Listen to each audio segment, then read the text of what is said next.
Welcome to success ગુરુ ધોરણ 6 વિષય ગણિત. આજે આપણે જોશું સ્વાધ્યાય 1.3 નો બીજો દાખલો. તો ચાલો શરૂ કરીએ. સૌથી પહેલા તો દાખલાની આપણે રકમ વાંચી લઈએ. 1, 3, 6, 10, 15 થી અનંત સુધી ડોટ ડોટ ડોટ ડોટ છે ને, એનો અર્થ થાય અનંત સુધી ને ત્રિકોણીય સંખ્યાઓ શા માટે કહેવામાં આવે છે? 1, 4, 9, 16, 25 થી અનંત સુધીને ચોરસ અથવા વર્ગ સંખ્યાઓ અથવા વર્ગો શા માટે કહેવામાં આવે છે? 1, 8, 27, 64, 125 થી અનંત સુધીને ઘન સંખ્યાઓ શા માટે કહેવામાં આવે છે? અવળી મોટી રકમમાં આપણે 3 પ્રશ્નો પૂછ્યા છે. પહેલો પ્રશ્ન શરૂ થાય છે અહીંયાથી, આ પ્રશ્નાર્થ ચિહ્ન સુધી પહેલો પ્રશ્ન છે. એની બાજુમાંથી જ અહીંયાથી બીજા પ્રશ્નાર્થ ચિહ્ન સુધી બીજો પ્રશ્ન છે. પછી પ્રશ્નાર્થ ચિહ્નની બાજુમાંથી જ શરૂ થાય છે ત્રીજો પ્રશ્ન, અહીંયાથી કરી અને અહીંયા સુધી. એમ આપણે ટોટલ 3 પ્રશ્નોના જવાબ એક જ પ્રશ્નમાં દેવાના છે. તો ચાલો એક એક આપણે સોલ્વ કરતા જઈએ. તો સૌથી પહેલા પ્રશ્નનો જવાબ જોઈએ. પહેલો પ્રશ્ન શું છે? 1, 3, 6, 10, 15 થી અનંત સુધીને ત્રિકોણીય સંખ્યા શા માટે કહેવામાં આવે છે? તો એના જવાબમાં આપણે લખવાનું 1, 3, 6, 10, 15 પછી ડોટ ડોટ ડોટ કરવાના ને ત્રિકોણીય સંખ્યા કહેવામાં આવે છે કારણ કે તેમના ટપકાઓની ત્રિકોણ આકાર ગોઠવણી દ્વારા રજૂઆત કરી શકાય છે.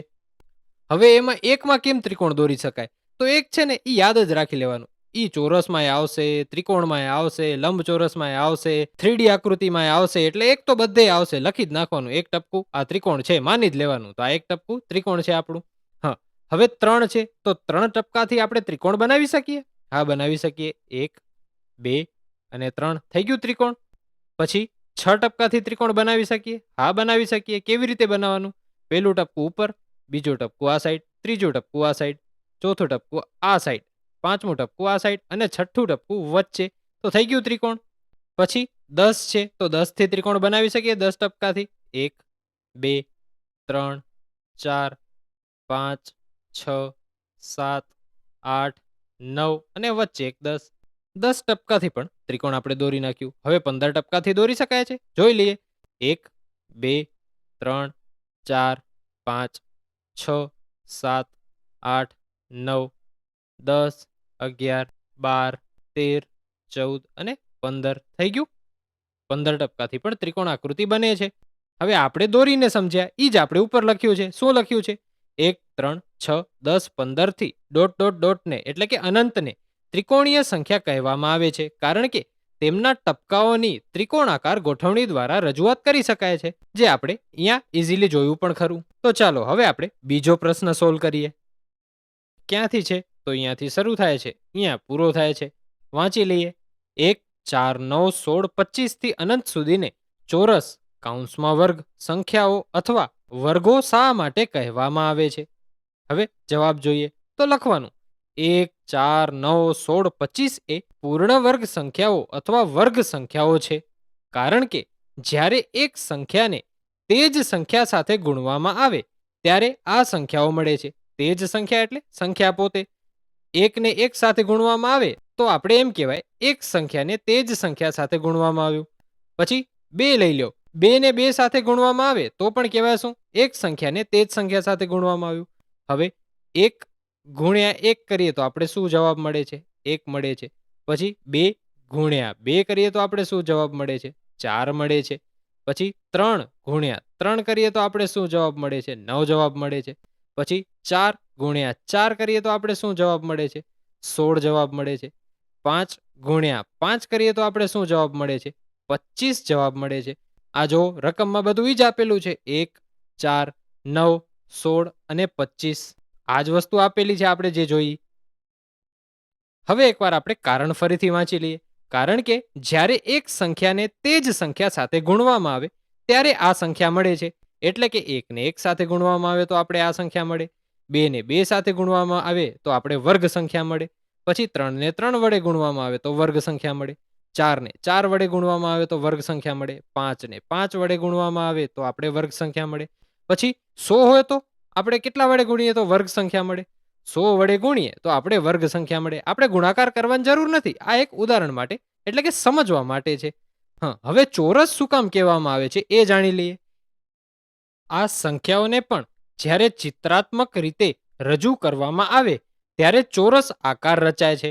એક તો બધામાં આવે, આપણે આગલા પ્રશ્નમાં સમજ્યા. પછી હવે 4 દોરવું હોય તો ચોરસ દોરાશે કઈ રીતે?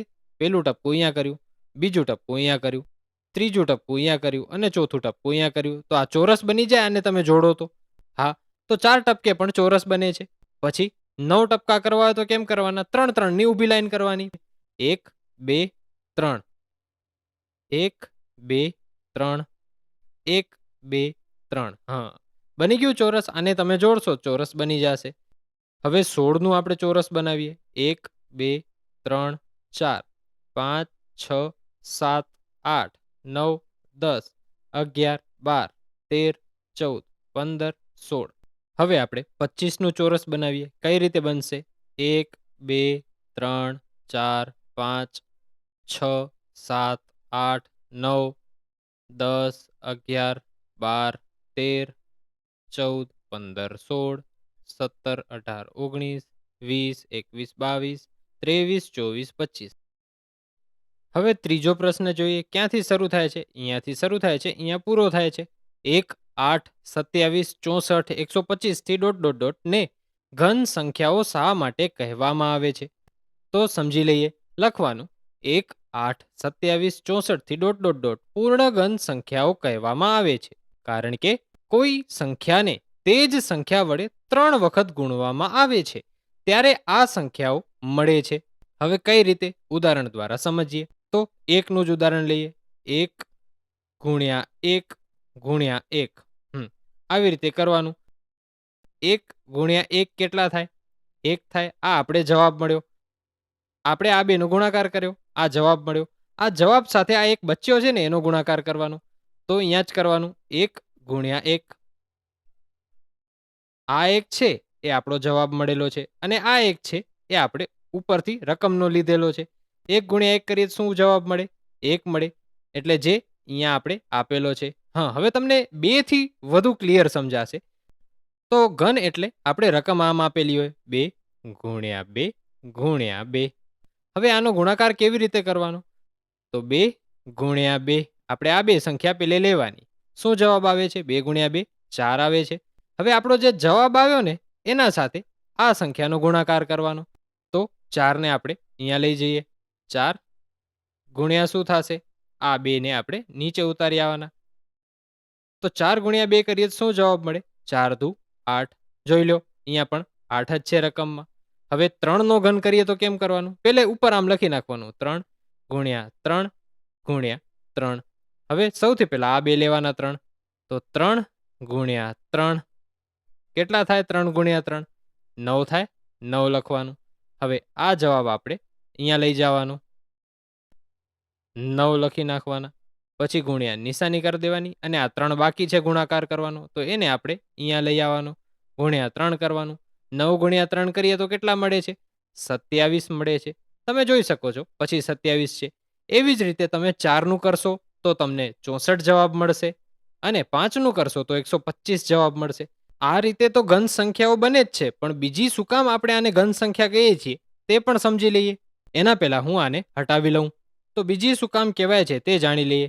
તો આ સંખ્યાઓને પણ જ્યારે ચિત્રાત્મક રીતે રજૂ કરવામાં આવે છે ત્યારે તે 3D માં એક સમઘનનો આકાર બનાવે છે. કેવી રીતે? કંઈક આવી રીતે આવી આકૃતિઓ બને છે. તો આના સાથે આપણો આજનો વિડીયો અહીં પૂરો થાય છે. Thanks for watching. આવા જ એજ્યુકેશનલ કોન્ટેન્ટ માટે સબસ્ક્રાઇબ કરો સક્સેસ ગુરુને.